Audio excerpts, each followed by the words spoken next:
नमस्कार विद्यार्थियों, आदर्श शिक्षा समिति सिरोही द्वारा संचालित ऑनलाइन शिक्षण कक्षा में आप सबका स्वागत है। आज हम कक्षा 10वीं के भूगोल विषय के अंतर्गत एक बहुत ही महत्वपूर्ण टॉपिक जल संसाधन पढ़ेंगे। परीक्षा की दृष्टि से भी ये टॉपिक बहुत ही महत्वपूर्ण है और जीवन की दृष्टि से भी ये टॉपिक बहुत ही महत्वपूर्ण है। जल जीवन का आधार है। जलम एव जीवनम अस्ति। प्राचीन जो हमारे श्लोक है या प्राचीन ऋषि मुनियों द्वारा लिखित ग्रंथ है, उनमें भी जल की महत्ता के बारे में बताया गया है।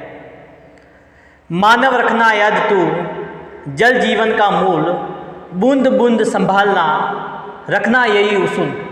अर्थात अगर जल का संरक्षण सही तरीके से नहीं किया गया तो मानव जीवन का अस्तित्व खतरे में पड़ जाएगा। तो जल संसाधन अर्थात जिसके द्वारा हमें जल की प्राप्ति होती है, अर्थात वे स्रोत जिसके द्वारा मनुष्य जल प्राप्त करता है, जल संसाधन कहलाते हैं। अगर जल की बात करें तो जल एक नवीकरण योग्य संसाधन है। नवीकरण योग्य संसाधन अर्थात पिछली कक्षाओं में आपने पढ़ा था, वे संसाधन जिनका क्षय नहीं होता और जिनके जो स्रोत होते हैं उनका पुनर्भरण हो सकता है। अर्थात जल है वो रिप्रोड्यूस किया जा सकता है या पुनः प्राप्त किया जा सकता है। इसके लिए जल को एक नवीकरणीय संसाधन माना गया है।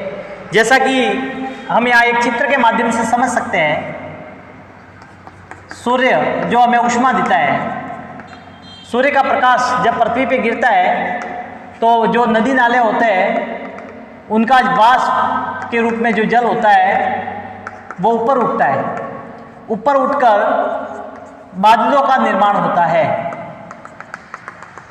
ये जो प्रक्रिया होती है, पहले सूर्य के प्रकाश के द्वारा, तीव्र ऊष्मा द्वारा जो नदियों का जल है वो भाप बनकर ऊपर उठता है। नदी नालों का जो जल है वो भाप बनकर ऊपर उठता है और एक प्रक्रिया होती है जिसको बोलते हैं संघनन।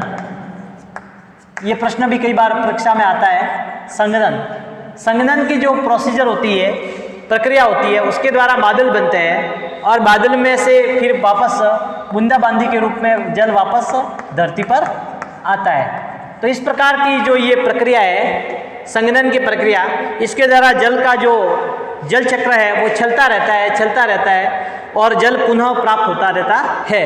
अतः हम कह सकते हैं कि जल एक नवीकरण योग्य संसाधन है। पृथ्वी पर अगर हम बात करें तो पृथ्वी पर उपलब्ध कुल जल का 97.5% समुद्र और सागरों में पाया जाता है। सबसे पहले हम इसके लिए एक बात करेंगे कि पृथ्वी का जो कुल भूपृष्ठ क्षेत्रफल है, पृथ्वी का कुल भूपृष्ठ क्षेत्रफल यानी पृष्ठ क्षेत्रफल, बात करें हम पृथ्वी के पृष्ठीय क्षेत्रफल की तो वो 51.1 करोड़ किलोमीटर स्क्वायर है। 51.1 करोड़ किमी स्क्वायर ये पृथ्वी का पृष्ठीय क्षेत्रफल है। इसमें से 14.8% यानी 14.8 करोड़ किलोमीटर स्क्वायर ये महाद्वीपों के रूप में फैला हुआ है। महाद्वीपों के रूप में, यानी कंटिनेंट के रूप में 14.8 है। दूसरा जो इसके अतिरिक्त 36 करोड़ किलोमीटर स्क्वायर है,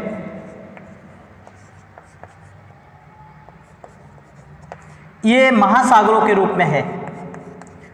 तो इस सारणी से, इस चार्ट से आप पता लगा सकते हो कि जल है वो धरती पर कितना फैला हुआ है।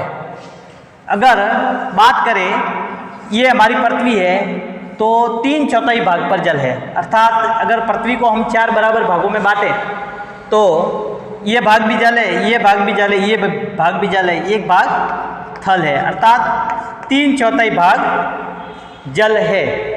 इस प्रकार से हम देखते हैं कि पृथ्वी पर जल की मात्रा अधिक है, फिर भी आपके मन में ये संशय होता है कि जल एक सीमित संसाधन है, कैसे? तो जो पृथ्वी पर जल है, 3/4 भाग जल है, इस जल में से अधिकतर जल है वो लवणीय जल है, जो समुद्रों और सागरों के रूप में स्थित है। अर्थात 97.2 जल है वो खारा जल है, अर्थात वेस्टेज जल है जिसका हम उपयोग नहीं कर पाते हैं। लवणीय जल होता है, कई प्रकार के 12-13 प्रकार के विभिन्न प्रकार के लवण जो है इसके अंदर एब्सॉर्ब होते हैं, मिले हुए होते हैं, जिसके कारण से हम इसका उपयोग नहीं कर पाते हैं। और 2.8% जल है वो स्वच्छ जल है। देखिए, अब आप स्थिति देखिए, 97.2 खारा जल है, 2.8 और इसका भी 70% जल है, जो 70% वो बर्फ के रूप में, अर्थात ग्लेशियर के रूप में जमा हुआ है। आप जानते होंगे अंटार्कटिका महाद्वीप जो पूरा बर्फ से ढका हुआ है, और ग्लोबल वार्मिंग के बारे में भी हमने जाना है कि किस प्रकार से ओजोन परत के अंदर छेद होने के कारण धीरे धीरे ग्लोबल वार्मिंग बढ़ रही है और ग्लेशियर पिघल रहे हैं, जिसके द्वारा समुद्र का जल स्तर बढ़ रहा है और पृथ्वी का अस्तित्व खतरे में आने की कगार पे आ गया है। तो 70% बर्फ के रूप में है, अर्थात हम उसका उपयोग नहीं कर पाते। इसके बाद में इसके अलावा जो शेष बचता है 0.7, जो भूमिगत जल कह सकते हो आप, नदी झीलों के अंतर्गत जो जल आता है वो जल 0.7% आता है। अर्थात हम कह सकते हैं कि जल एक सीमित संसाधन है, क्योंकि बहुत ही पृथ्वी पर उपलब्ध जल की बहुत ही कम मात्रा, बहुत ही शॉर्ट जो मात्रा है वो पीने योग्य जल के रूप में उपलब्ध है। अर्थात दुर्लभ जल एक दुर्लभ संसाधन है और धीरे धीरे इसकी दुर्लभता और बढ़ रही है।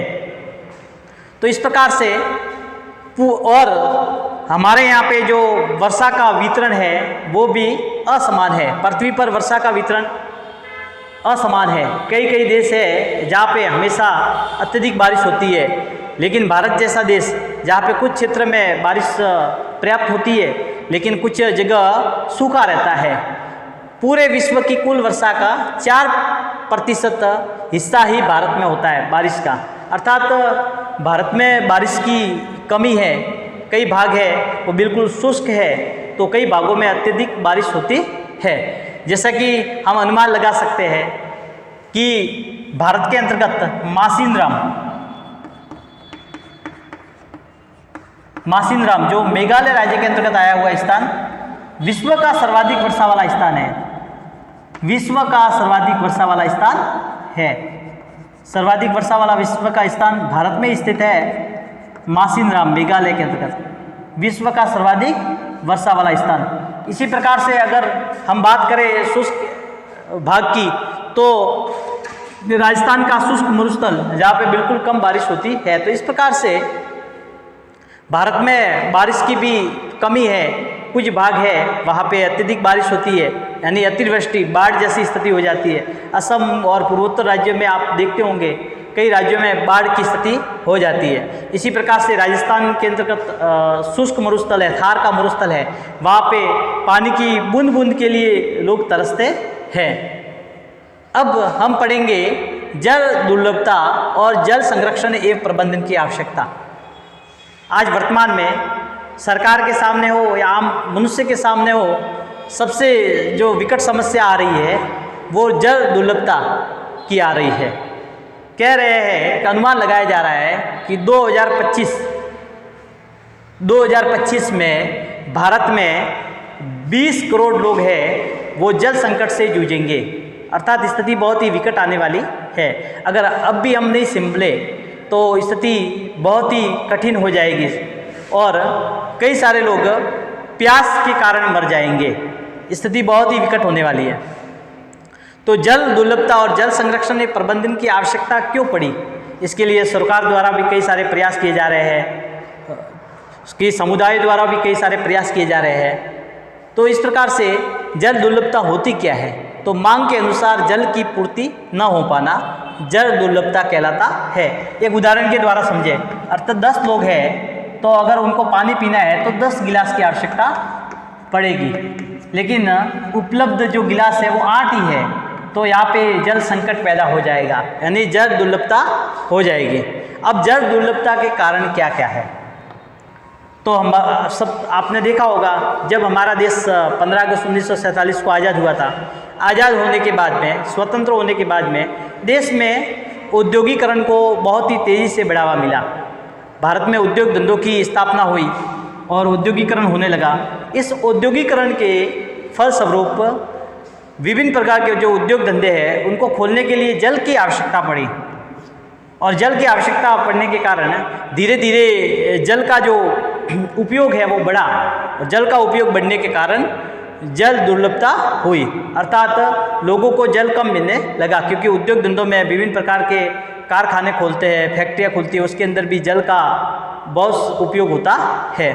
शहरीकरण, गाँव में आपने देखा होगा, गाँव और शहरों की अगर तुलना करें तो गाँवों में नदी नाले ज़्यादा होते हैं, विभिन्न प्रकार के पोखर होते हैं, तालाब होते हैं, लेकिन शहरों में ये स्थिति नहीं होती है। शहरीकरण के कारण धीरे धीरे जो आवासीय भूमि है उसमें कमी आ रही है, और जो प्राकृतिक जल संरक्षण के जो केंद्र थे वो भी धीरे धीरे समाप्त होते जा रहे हैं। तो शहरीकरण के कारण भी जल दुर्लभता हो रही है। वर्तमान में हमारे देश के सामने जो सबसे बड़ी समस्या है वो है जनसंख्या वृद्धि की।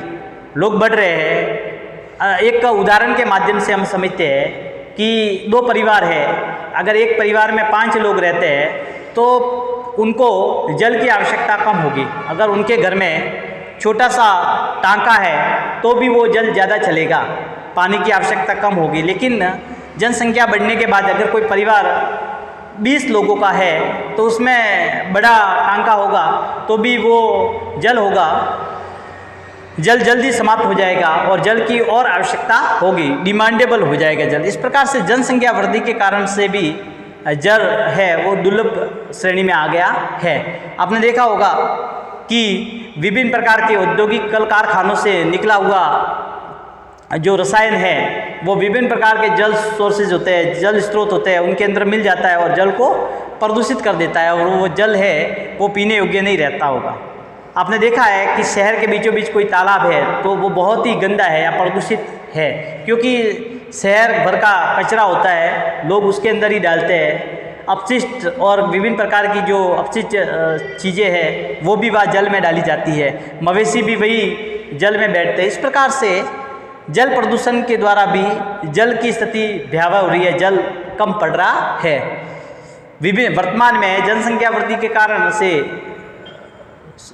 अनाज की भी महती आवश्यकता बढ़ी, और अनाज की आवश्यकता बढ़ने के कारण सिंचाई क्षेत्र का विकास हुआ। सिंचाई के कारण से कई लोग भूमिगत जल को यूज में ले रहे हैं, भूमिगत जल को काम में ले रहे हैं। इसके लिए आपने देखा होगा ट्यूबवेल ज़्यादा खोदे जा रहे हैं, बोरवेल ज़्यादा हो रहे हैं, जिसके कारण से भूमिगत जल स्तर का जो लेवल है वो डाउन हो रहा है, कम हो रहा है। इस द्वारा भी भूमि जो जल है वो दुर्लभ श्रेणी में आ गया है। अति शोषण, जल का अत्यधिक रूप में और विभिन्न प्रकार की चीज़ों में जो उपयोग हो रहा है, जिसके कारण से भी हमारे सामने जल का एक संकट आ गया है। इस प्रकार से इस पाठ में हमने जल के किस प्रकार का संसाधन है उसके बारे में जाना, पूरे विश्व में जल किस मात्रा में है और जल का जो वितरण है वो किस प्रकार से है, और जल दुर्लभता के कारण क्या क्या है। इसी पाठ के, इसी अध्याय के अगले भाग में हम बहुउद्देशीय परियोजनाओं के बारे में जानेंगे। धन्यवाद।